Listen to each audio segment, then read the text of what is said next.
Hi, welcome to another day of math. I hope everyone's having a great day.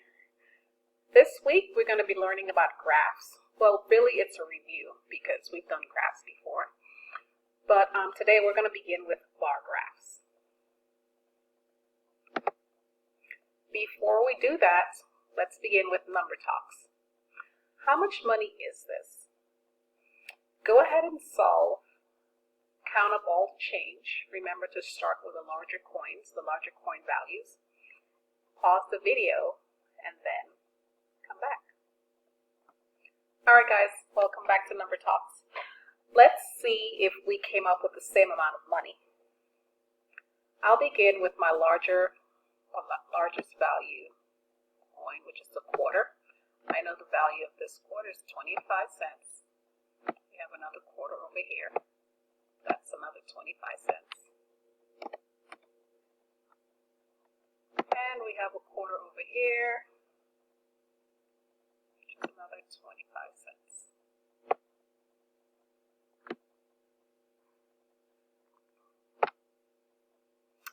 I don't know why this turned out like this, but anyway, you should be able to see that it's 25 cents. So 25 plus 25 equals 50. Plus another 25 is 75. And we have a dime over here. That's 85. We have another dime right here. That's 95. And we have a nickel right here. A nickel is worth 5 cents. That's $1 or 100 cents. So I'm going to go ahead and write $1 right here so that I remember.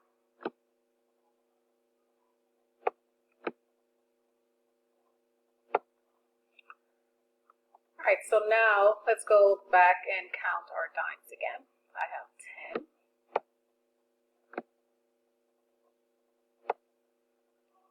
we have any more dimes? Nope. So let's go to our nickel. So that's 5. 10 plus 5 equals 15.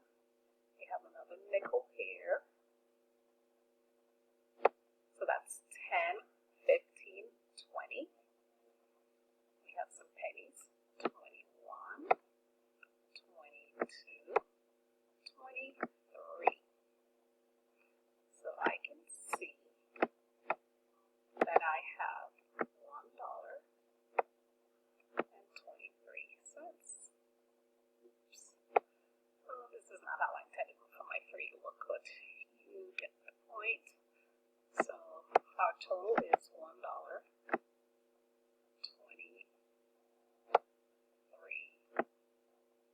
cents. I'm going to go ahead and put my dollar sign. If you wrote it out like this, 123 cents, that's fine too. It means the same thing. It's just one or the other. Alrighty? Alright, here's our second number talks.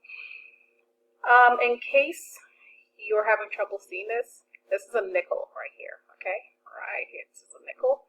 We have 3 quarters, 1 nickel, and 3 pennies. So how much money is this?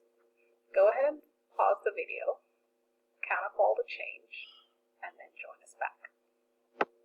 Alright guys, welcome back to Number Talks. Let's go ahead and count up our change. Let's see how much money this is. As before, I'm going to begin with our largest value, which are the quarters. So this is 25 cents. We have another 25 cents right here. And we have, there we go. And we have another 25 cents right here. I don't know why this keeps popping up, but we're just going to go with it. Alright, we have 25, 25, and 25. That equals 75. 25 plus 25 equals 50, plus another 25 equals 75. 75 plus 5 equals 80. So 25, 50, 75, 80, 81, 82, 83. So we have 83 cents. Did you guys get 83 cents? If you did, good job. Okay, just don't forget your cent sign. Alright, 83 cents. Good job, guys. Alright guys, let's get into graphing. Here's our learning targets. I can interpret a bar graph and a picture graph with single unit scale that represents a data set with up to 4 categories. And I'll explain some of these terms as we go along with the I do and we do with our mini lessons so you can understand it better. But with single unit scale, that just means that you're counting by ones. You're going to begin with 0 always, and then 1, 2, 3, 4, 5,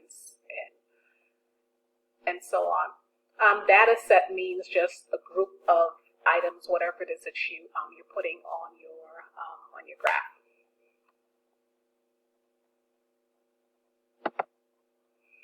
All right, let's look at the parts of the graph. All bar graphs always have a title. We can see that the title right here is Student's Favorite Color. All bar graphs have labels. Our labels here are blue, green, orange, and red. Bar graphs have numbers to let you know how many. This, boys and girls, is a scale. As you can see, this is not a single unit scale. This scale is counting by 5s. So it goes 5, 10, 15. And although there's not a 0 right here, it's always understood that this corner right here, which forms a right angle, is 0. All right, so it's always a good idea when you're making a graph, just start with 0. Let's look at the I do. All right, guys, let's look at our I do. We can see here that we have a bar graph with single scale numbers, 1, 2, 3, 4, 5, 6, 7, 8. We have our labels down here, fall, winter, summer, spring. Our title is Seasons of the Year. And we also have another label here, number of students. Let's go ahead, the first thing, and just write how many do we have in each category. So we know fall is 6, winter is 4, summer is 8,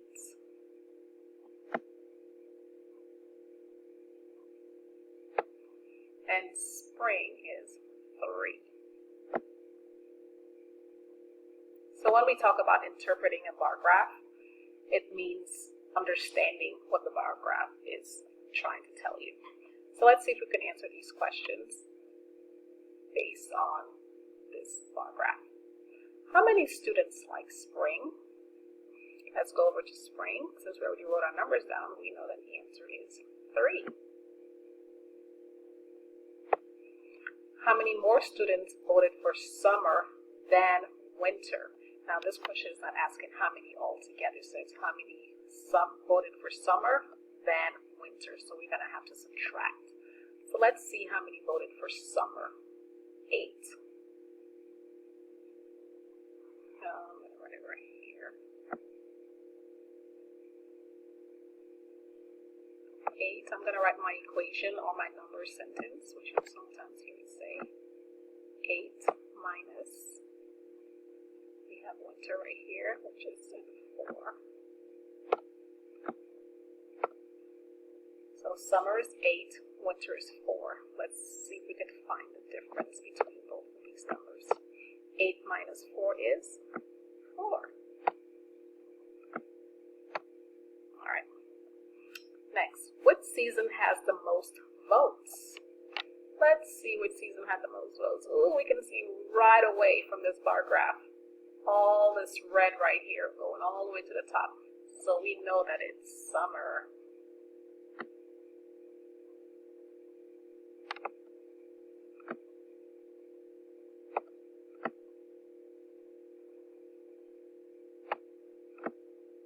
Please excuse my handwriting. This pen is not really enhancing it. Alright. Summer. Oops. All right, how many more students voted for fall than spring? Let's find fall. Fall is 6. We have 6 votes. And spring, we have 3. So whenever you see the word than, this, than, that, you know you have to subtract. So 6 minus 3 equals 3. Alright? Hopefully you got it all. Good job, guys. Alright, guys, here we have our we do. It's the same graph, so you should be familiar with the numbers, but we have different questions. So go ahead and pause the video, solve these questions on your own, and then join back in, and then we'll compare our answers. Alright guys, time to compare what you did to what I did. Let's look at our we do. How many students voted all together? My answer is 21, but let's look at how I got my answer. I knew that 6 plus 4 right here equals 10, and 8 plus 3 equals 11. I knew 8 plus 3 equals 11 because I know that 8 plus 2 equals 10, plus 1 more equals 11. Then I went ahead and I added my 10 and my 11 right here. 10 plus 11 equals 21. Did you get 21 for number 1? Hope you did. Let's look at number 2. What season had the least amount of votes? You can see right here from this bar graph. This is what makes graphs so easy to read because you can see the information right away. We can see that spring had the least amount of votes because it has the lowest bar. Number 3, if 4 more students voted for winter, how many votes will there be? Well, we know that winter already has 4 votes, so I put it right here. 4 more would be 4 plus 4 equals 8. So there would be 8 more votes. If you needed a visual, all you had to do was shade in 4 more spots. That's 2, 3, 4. And you can see it's up. Right here with summer. Number 4. How many students voted for fall and summer all together? Alright, I know that fall has 6 votes and summer has 8. So over here, I showed my work on the side. I wrote my equation or my number sentence, which is 6 plus 8. And my answer was 14, but let's talk about how I got 14. The first thing I did was decompose my 8. I know that 6 plus 2 equals 8, so I decompose it this way. 6 plus 6 equals 12, plus 2 more equals 14. Or you can decompose your 8 this way. You can say that you know that 4 plus 4 equals 8, so therefore 6 plus 4 equals 10, plus 4 more equals 14. Either way is fine. Or if you just looked at 6 plus 8 and you knew it was 14, that's actually even better. That's fine too. Or you could have counted each of these, just count on, you know, this is 8, and then 11, 12, 13, 8, 9, 10, 11, 12, 13, 14. Yep, sorry about that. All right, so we know that the answer is 14. All right, guys, good job today. Now it's time for you to go practice working on graphs on your own. Let's work on interpreting a bar graph.